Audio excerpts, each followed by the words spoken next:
युद्ध की इस घड़ी में जहां लगातार हाईटेक हथियारों का इस्तेमाल हो रहा है, वहीं कूटनीतिक तौर पर भी फैसले लेकर दुश्मन को शिकस्त देने की कोशिशें हो रही हैं। और इसी कड़ी में यूरोपीय यूनियन को लेकर बहुत महत्वपूर्ण जानकारी आ रही है, वो ये कि यूरोपीय यूनियन ने रूस को बड़ा आर्थिक झटका देने की कोशिश की है। खबर है कि यूरोपीय यूनियन ने रूस से आने वाले तेल के आयात पर 2/3 तक प्रतिबंध लगा दिया है।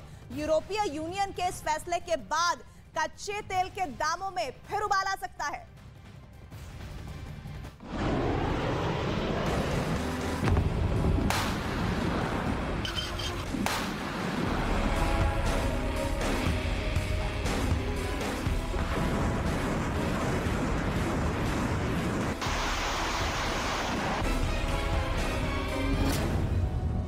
रूस के खिलाफ ईयू का बड़ा फैसला, 2/3 तेल आयात पर प्रतिबंध।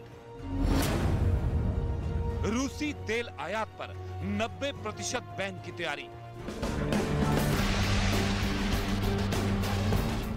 जंग की शुरुआत से ही रूस दुनिया के तमाम देशों के निशाने पर है।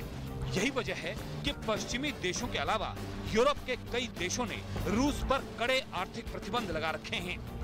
बावजूद इसके जब रूस पर इसका कोई असर नहीं हुआ तो यूरोपीय संघ ने एकजुट होने की कोशिश की है, जिसका असर यह हुआ है कि यूरोपियन यूनियन के बड़े नेताओं ने आपसी सहमति से रूस से आने वाले 2/3 तेल के आयात पर प्रतिबंध लगाने का फैसला किया है। यूरोपीय काउंसिल के अध्यक्ष चार्ल्स माइकल ने इसी सिलसिले में ट्विटर पर लिखा है, यूरोपियन यूनियन ने रूस के तेल पर प्रतिबंध लगाने का फैसला किया है। रूस की अर्थव्यवस्था को तोड़कर युद्ध रोकने के लिए ये कोशिश की जा रही है और 2/3 आयात को रोका जाएगा।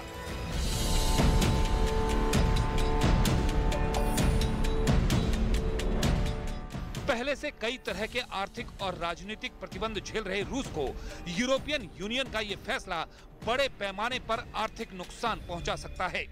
इतना ही नहीं, फैसले का बड़ा असर दुनिया भर के तमाम देशों पर भी पड़ने वाला है। यूरोपियन यूनियन के इस फैसले के बाद कच्चे तेल के दामों में उबाल आ गया है, जिसके चलते ब्रेंट की कीमत 9,400 रुपए से ऊपर पहुंच गई है, जिसके बाद माना जा रहा है कि एक बार फिर पेट्रोल और डीजल के दामों में तेजी आ सकती है। यूरोपियन यूनियन की president Ursula van der Leyen के मुताबिक अभी हमने आंशिक तौर पर प्रतिबंध लगाने का फैसला किया है, लेकिन 2022 के अंत तक रूस से आने वाले 90% तेल के आयात पर बैन लगाया जाएगा।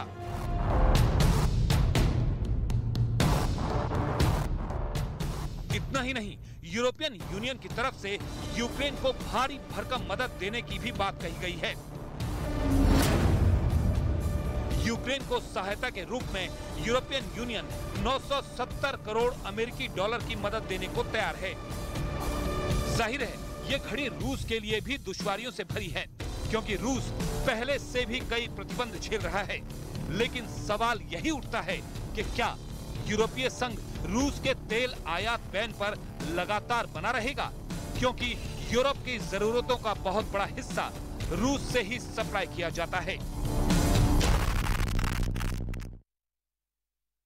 वहीं यूक्रेन ने रूस की सेना पर बेहद ही घातक थर्माइट रेन बम से हमले का आरोप लगाया और ये बम इतना खतरनाक बताया जा रहा है कि कहा जा रहा है कि इसकी चपेट में आने वाले लोगों के शरीर का मांस हड्डियां तक पिघल जाती हैं। और ऐसा इसलिए होता है क्योंकि थर्माइट रेन बम का तापमान कुछ ही सेकंड में 2400 डिग्री सेल्सियस तक पहुंच जाता है। यानी ये इतनी गर्मी पैदा करता है कि स्टील और कंक्रीट तक में आसानी से छेद हो जाए। थर्माइट रेन बम में मेटल पाउडर और मेटल ऑक्साइड के मिश्रण का इस्तेमाल किया जाता है और जो एक हल्की सी चिंगारी से भी तेजी से आग पकड़ लेता है और वही आग आसमान से शोलों की शक्ल में हमला करने वाले इलाके में गिरती है।